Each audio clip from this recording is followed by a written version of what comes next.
and he decided not to wait for the succession. He did not even wait for the passing on of David. He quickly pronounced himself the king. What a blunder. So let's continue.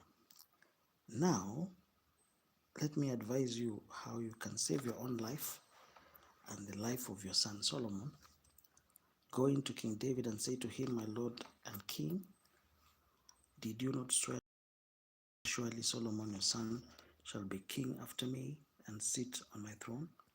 Why then has Adonijah become king? Okay, while you are still there talking to the king, I will come in and add my word to what you have said. So Bathsheba went to see the aged king in his room. It was attending him. Bathsheba bowed down, prostrating herself before the king. What is it that you want? The king asked. She said to him, my lord, you yourself swore to me, your servant, by the Lord, your God Solomon, your son shall become king after me, and he will sit on my throne. But now Adonijah has become king, and you, my lord king, do not know about it. He has sacrificed great number of cattle, fattened cows and sheep, and has invited all the king's sons, Abiathar the priest and Joab the commander of the army. But he has not invited Solomon your servant. My lord the king, the eyes of all Israel are on you to learn from you who will sit on the throne of my lord the king after him. Otherwise, as soon as my lord the king, is laid to rest with his ancestors, I and my son Solomon will be treated like criminals. While she was speaking with the king, Nathan the prophet arrived, and the king was told, Nathan the prophet is here. So he went before the king and bowed his face to the ground. If you're new to this channel, you can like and subscribe. So Nathan said, have you Burak, welcome to this channel. I'm very happy to host you. Kindly subscribe. It will be my pleasure to have you in this program. Let us continue. Do you have any question? We are reading from the book of 1 Kings.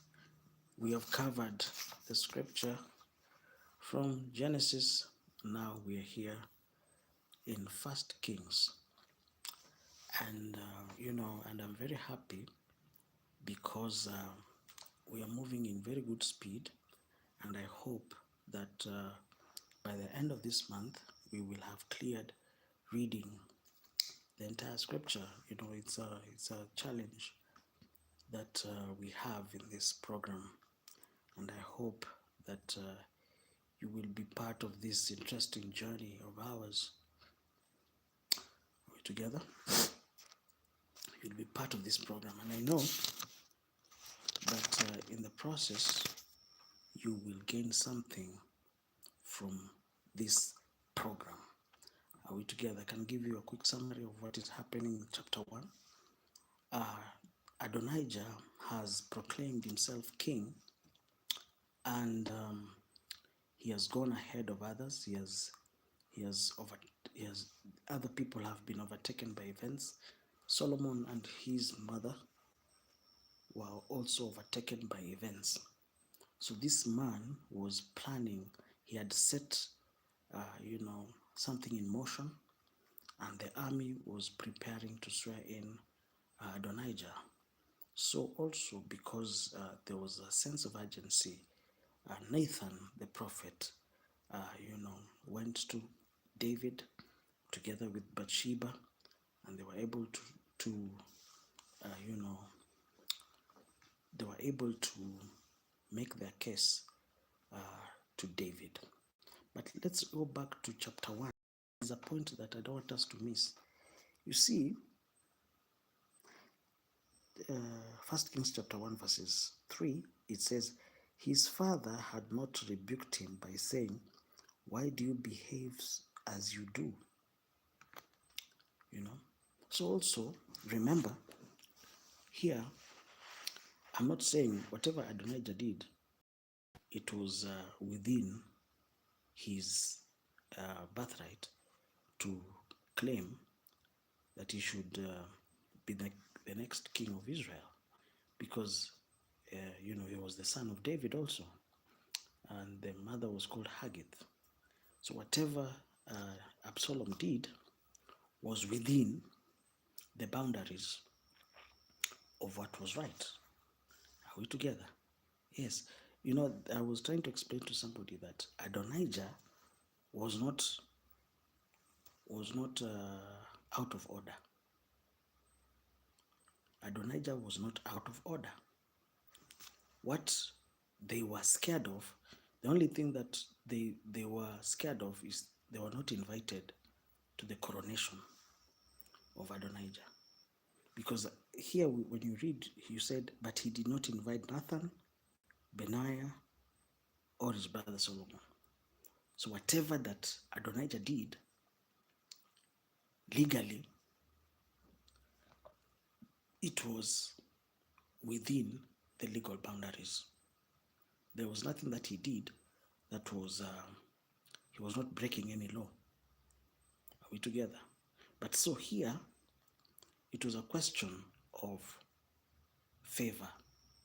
It was a question of who had the favor of their father. So are we together? So while Nathan said, "Have you, my lord, the king, declared that Adonijah shall be king after you, and that he will sit on your throne?" You see, that's a very a wonderful question that Nathan asked David, because also Nathan wanted to know whether they were the ones who were out of order, or it was Adonijah who was out of order. So the first question they asked David was, did you, let's read together. Have you, my lord, declared that Adonijah shall be king after you, and that he will sit on your throne? Okay, so let's read to see the answer of David. Barak, welcome to this channel. Let's read.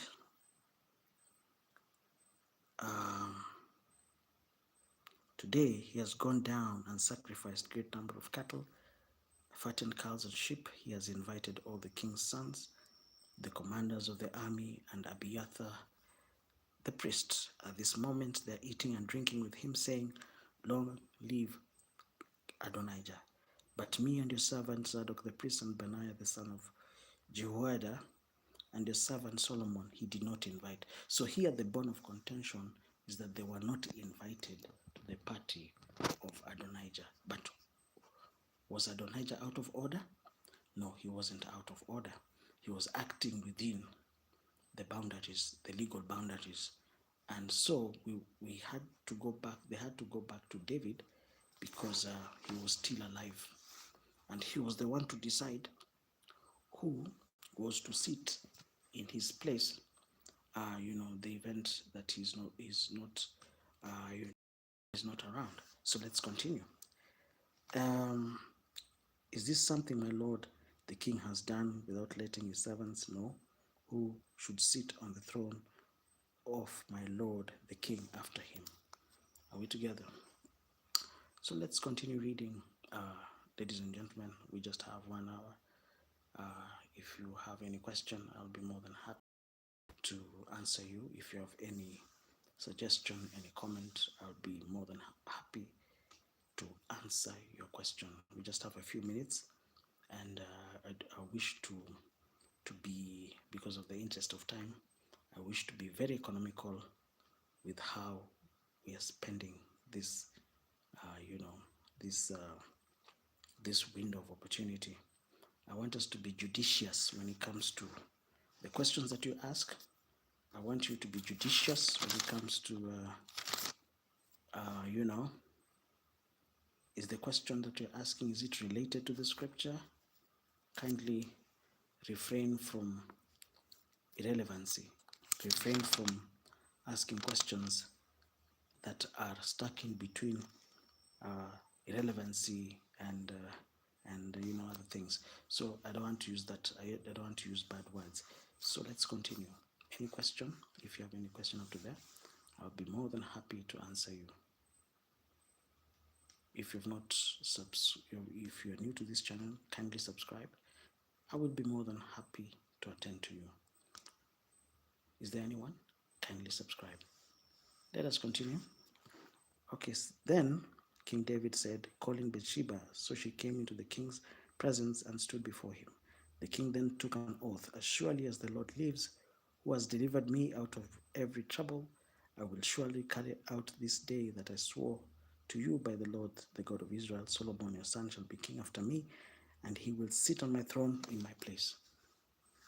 So David declared who was his preferred successor. Are we together?